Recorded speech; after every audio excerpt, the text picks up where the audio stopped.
Right now, as you watch this video, you're breathing in plastic. Tiny invisible particles are floating in the air around you, settling into your lungs with every breath.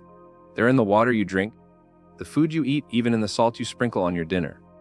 Welcome to the age of microplastics, the silent threat that's infiltrating every corner of our lives without us even knowing it. By the time you finish watching this video, you'll have inhaled dozens of microplastic particles.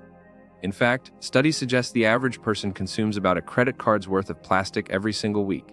Let that sink in for a moment. A credit card every week.